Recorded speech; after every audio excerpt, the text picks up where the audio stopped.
Hello folks, I hope you are well.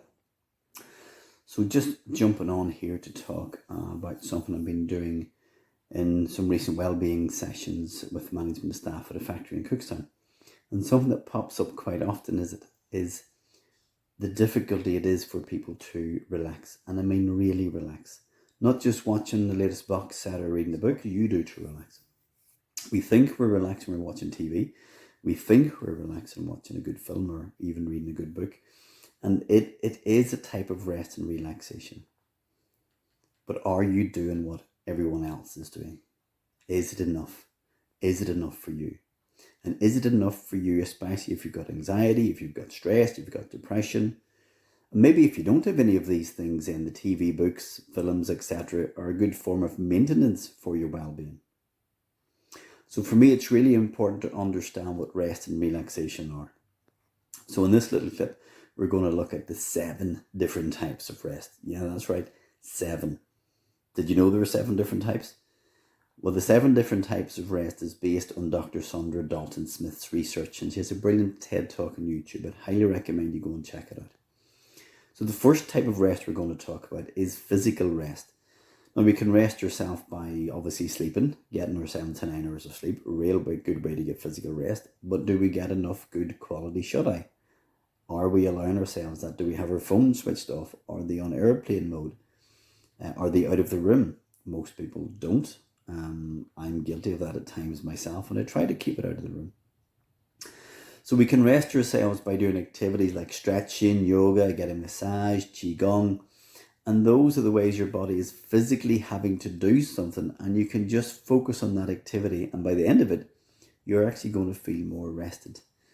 And here's some other examples of that: Tai Chi, massage, Qigong, yoga, sleep, stretching, short breaks, walking, sauna sessions. All those things are really good ways to get some physical rest, and we really need those things. The next one, the second one, is mental rest. And we need to really stop mentally sometimes. So picture this: you're at your desk, you're doing your job all day, and then you get up and you do other things. Even when you're getting up, you're mentally looking at other things and personal things you have to do. You're going to make a cup of tea, cup of coffee. What are we on? We're on the phone. We're texting home. We're sending messages. We're maybe looking at holidays. We're maybe paying bills. We're maybe looking at the news. We're getting stressed about that. So we got to stop. We got to slow down. We got to take those short breaks that help us to slow down and give ourselves a mental break. And for me, some unitasking is really great. Your brain cannot work at 100 miles an hour, folks. It cannot do that all the time. We need to have those mental rest, those mental breaks. We need to just switch off a bit of think about enough. And some examples of how to do that is create quiet time for yourself. Maybe some mindfulness, some meditation, turn off the phone, stop scrolling, go for a walk. And just like physical rest, the walking is really good for mental rest, as long as we don't have the earplugs plugged in. Journaling, jotting down nagging thoughts, reading a book, setting boundaries at work, all those things. So you're not answering emails in the evening times, you're not even looking at the laptop, you're kind of keeping it away out of the road so it doesn't bug you. All those things are really, really good for that mental rest. And that kind of leads us into sensory rest. And you know what it's like? You've been to a big city or you've been to a concert and your senses are assailed by the sounds, by the aromas, by the sights. It's just kind of overwhelming. And isn't that what it's like for us on a daily basis? Being constantly bombarded by media, by people, by bad news, etc. So I do think we're overstimulated, and there's always something to listen to, again, whether it's the news, sports, games, movies. So we need to unplug and go somewhere quiet, just to give all the senses a rest, just to stop and rest. And some examples here might be taking a digital detox, switch off the screens for an hour or two, create a quiet space, listen to the sounds of nature, go for a walk without your phone, go for a walk without the earplugs in, switch off, be uncontactable for about 10, 15, 20 minutes. And I mean, nobody needs you within that space of time. If something happens and you don't answer for 10 minutes, it's out of your control, guys.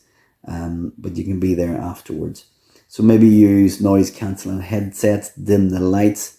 And when we do these activities, it kind of reduces the constant sensory input we experience daily. And that will give our senses a chance to rest and recharge. This has the benefit of helping with irritability, with headaches, help with concentration, all those things that we do struggle with. And I see that on a daily, weekly basis when I'm working with people. So the next one is emotional rest, and that can tie into social rest as well. And sometimes there's a bit of overlap with these two. So emotional and social rest is having a rest from all the demands people put on us. And maybe we're putting on ourselves as well, and especially if we're people pleasers. And if you're emotionally draining yourself, can you take a rest from those types of things? Can you take a rest or a break from demands being placed on you and you're placing on yourself? So this might mean about personal boundaries, might mean not taking on other people's stress or dramas. Doesn't mean you have to be in your own, although that can be helpful sometimes. It means being around positive people where you have effortless interactions, going back to your real tribe, if you will. It might only be one or two people, and that is fine. But it's about being around people you don't have to give too much to, and they kind of boost you and you boost them, and they let you be who you are. They let you be your fine, beautiful, authentic selves, and that ability to express your feelings instead of saying, yeah, I'm fine, I'm grand, I'm good. And if you need to offload your emotions, maybe that's to a willing listener, a good friend, a therapist, and maybe having regular therapy as well. That's also a real good emotional social rest as well. And it's brilliant, and it's very cathartic. And it also helps you set the boundaries to reduce people pleasing as well, just building on your assertiveness by saying no. So both that emotional and social rest really involve creating space for that authentic self-expression, and allows you to cultivate relationships that are energizing rather than draining, and that's the people we want to be around.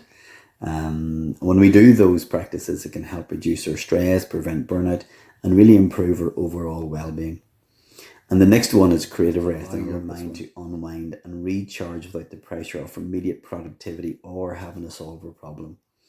And this can be spending time in nature, visiting a museum, seeing a show, going to a festival, taking up an engaging hobby, or some kind of deep play activity that really fully engages the senses.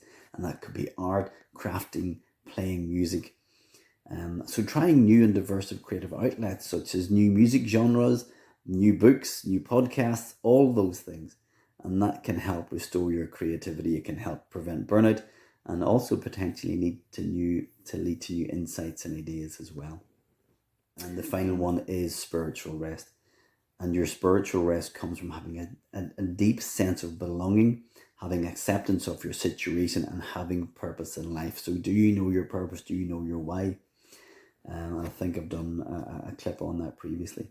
So knowing what you want to do, your motivation, etc., your driving force. And if you've got those things in line, you will have a spiritual rest. Spiritual unrest comes when you don't feel like you belong anywhere, when you're reeling against the world and you've lost your purpose. So to get that spiritual rest, it comes from knowing and studying and working towards your sense of belonging, wherever that may be. Your sense of acceptance of what's going on in your life, what you can control and what you can't control, and having that sense of purpose, that real sense of balance.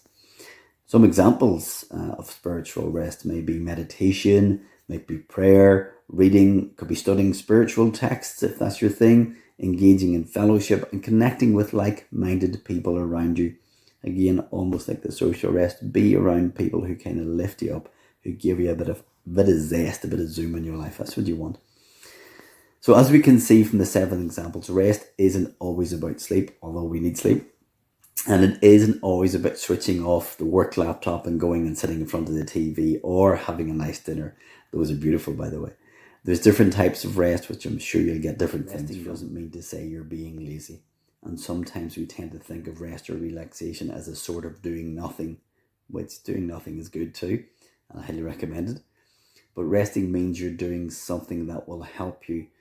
There's a great quote by Mark Black, author of some self-help books, and it is, one of the most productive things a person can do is to do nothing, is to rest and relax. So if you want to know more about this, certainly please get in touch, but also check out Dr.